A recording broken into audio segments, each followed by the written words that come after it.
Hello everyone, welcome back to week 2 of the Fafsa countdown, why you should do the Fafsa. So first of all, anyone who's planning to go to college should complete the Fafsa. One of the big reasons is that it's free.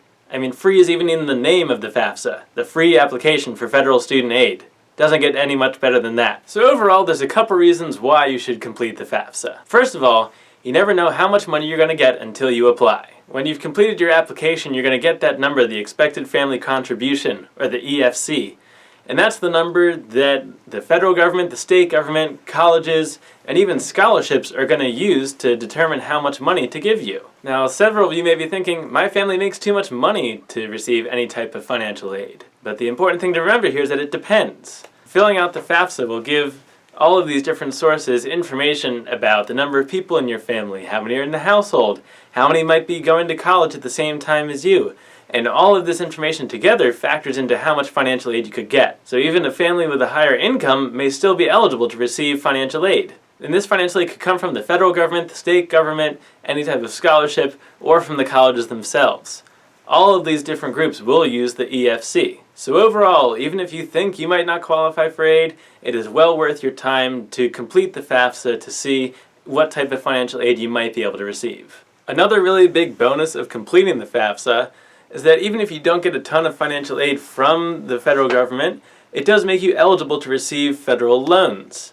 And the big benefit of these federal loans is that you can get them at lower interest rates than you could a private loan. Now, to learn more about interest rates, you can either check out the video over here about paying for college, or you can know that the interest rate is basically a percentage of the total amount of the loan that you have to pay back over time. And so that'll occur with each payment of the loan that you make. So then logically, having a loan with a lower interest rate means that you will have to pay less back over time than you would compared to a loan that has a higher interest rate. Again, if you check out this video here, you can see an example of an interest rate in action. Long story short, you want to have a loan with a low interest rate, and by completing the FAFSA, it makes you eligible to receive these federal loans that have the lower interest rates. One other bonus of completing the FAFSA is that some scholarships actually require you to complete the FAFSA in order to become a winner of the scholarship. Oftentimes, scholarship foundations might want to see that you have completed the FAFSA so that way they can see your EFC and they can figure out then how much scholarship money they should give you from their end. So not only can the FAFSA benefit you for getting federal aid, state aid, and aid from the colleges themselves, but certain other outside scholarships also require the FAFSA to be completed.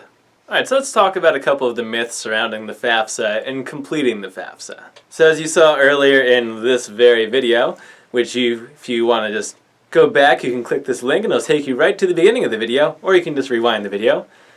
A lot of people choose not to do the FAFSA based on their family's income because they think it's too high to receive any type of aid. As I mentioned before, there are a lot of things that go into completing the FAFSA, and there's a special formula that determines how much aid your family could receive. Even if you don't think you're going to get much aid, it's still well worth your time to complete the FAFSA because you never know how much you're going to get until you apply. Many students also think that the FAFSA depends on your academic ability, such as your grades or your SAT or ACT scores. Know that that is not factored whatsoever into the FAFSA. It is only focusing on finances. And all the time I hear people say that the FAFSA is so hard to complete. Well, the FAFSA is probably in its easiest state to complete right now, and it actually only takes about 20 minutes to complete it. In the time it takes you to watch an episode of TV on Netflix, you could have applied for financial aid, which you think is more worthwhile. And no, the answer is not Netflix. Sit down, take the time, meet with your guidance counselor or college advisor, or you can email me at pagoestocollege@gmail.com and I will help guide you through what you have to do for the FAFSA. Remember, always take the time to apply for free money. So this concludes this week's video of the FAFSA countdown and why you should complete the FAFSA. If you have any other questions about the FAFSA, you can tweet them at me at pagoestocollege. I think that's my Twitter handle. If not, you can check below. Or you can send any questions to pagoestocollege@gmail.com and I will be sure to get back to you as soon as possible. Alright everybody, have a great day.